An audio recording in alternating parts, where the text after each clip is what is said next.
Sadly, many crimes can be left unsolved for years or even decades, and the culprits are never brought to justice. Today, we'll be delving into 5 unsolved cases that initially left detectives baffled for years. However, the following crimes have been unexpectedly solved in recent years. You may have even seen these unsolved mysteries on the news in the past and not realised that they have been solved. From disappearances, suicides, kidnappings to murder, these are 5 unsolved mysteries that have finally been solved.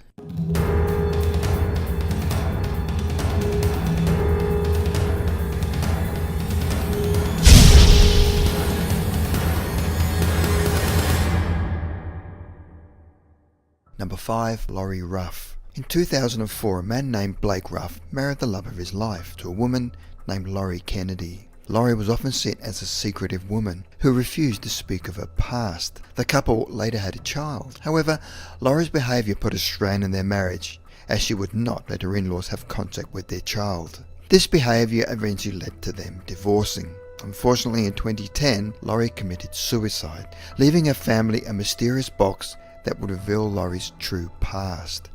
It was learned that she'd been living under a fake identity. Laurie Kennedy's name was stolen from a young woman who had died in a fire in 1988.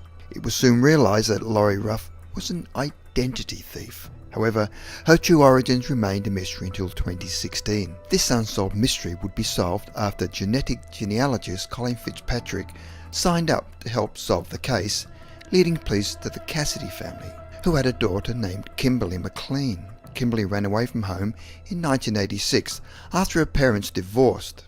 After police brought Laurie's picture to a family member, her mother cried out, "My God, that's Kimberly." A DNA match confirmed that Kimberly McLean was Laurie Ruff. Number 4. Diane Jackson. In 1969, Diane Jackson was abducted in the parking lot of her place of work and was raped, strangled and stabbed to death. She was discovered in a nearby shack when police found a fingerprint. However, they had nothing to compare it to. In 1989, 20 years later, the victim's brother David, now a police officer, decided to look into his sister's case. With more advanced technology, they were able to run the latent print from the crime scene through a database system. However, still no match was found. It wasn't until another 14 years later in 2003, FBI database technician Jill Kincaid got a hit. The computer searched through 70 million prints on file, where in just 5 hours it narrowed it down to 20 potential matches. One of these matches were of a man named James Ray Davis. After questioning the man, it was found that he had been released from prison just days prior to Jackson's murder. Over 3 decades after the death of his sister on November 24, 2003, Diane Jackson's killer confessed to the crime and is now spending the rest of his days behind bars. On Halloween in 2014, Chelsea Bruck attended the last party of her life. Dressing as Poison Ivy, she went home at around 3 a.m. with a mysterious man. No one at the party knew this man's name, and Chelsea never returned home. Shockingly, just 3 weeks after her disappearance, her body was discovered in an empty field. It took 2 years for the police to even find suspects, and on July 2016, a man by the name of Daniel Clay was arrested with his girlfriend and confessed to the crime. Even though no details have been released to the public, Clay was charged with second-degree murder and the concealment of a body. Number 2. Martha Lambert. 12-year-old Martha Jean Lambert went missing near her home in St. Augustine, Florida on November 27, 1985. The St. Johns County Sheriff's Department were left clueless with no body or viable suspects. The case would be shrouded in mystery for the next 25 years. It wasn't until detectives Sean M. Tice and Howard Skip Cole III took one last go on the cold case, they decided to canvass Martha's old neighbourhood, speak to her friends and relatives, when they decided to take a closer look at the missing girl's brother David, who was 2 years older than his sister. Now in his late 30s, detectives interviewed David, placing a picture of the young girl on the interview room table as bait.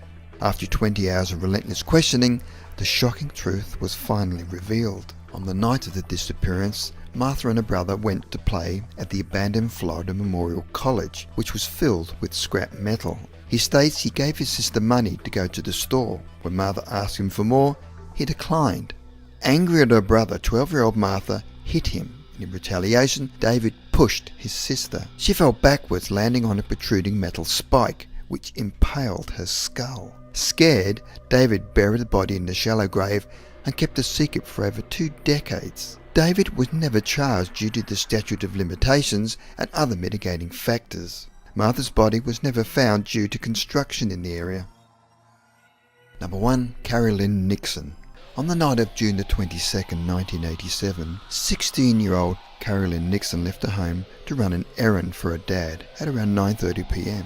However, she did not return home and disappeared within just 700 feet of her home. A massive search began the following day, with authorities believing she'd been abducted by a stranger or ran away. She was very close to her family, which suggested she hadn't disappeared on her own accord. However, her friends claimed she wanted to leave to California or Florida. 3 months after placing missing person posters around the neighbourhood, a Utahville resident came forward claiming to have seen her. However, this turned out to be false, along with several other sightings. In March 1991, Carrie's parents viewed a music video by New Kids on the Block and noticed a girl in the audience that looked just like her. Members of the band even spoke out to the girl in their video and asked her to come forward. However, this would also turn out false, as the teenager was not their daughter. Almost 7 years after Carrie vanished, her body was unearthed in a shallow grave a few miles from her home. It was discovered that Carrie had been kidnapped at gunpoint by a man named Robert Anthony Jones, who had been arrested for numerous bank robberies whom he had carried out with his wife, who drove the getaway car. Jones confessed to the murder to try and get his wife a lighter sentence, and is now serving a life sentence at Sing Sing prison.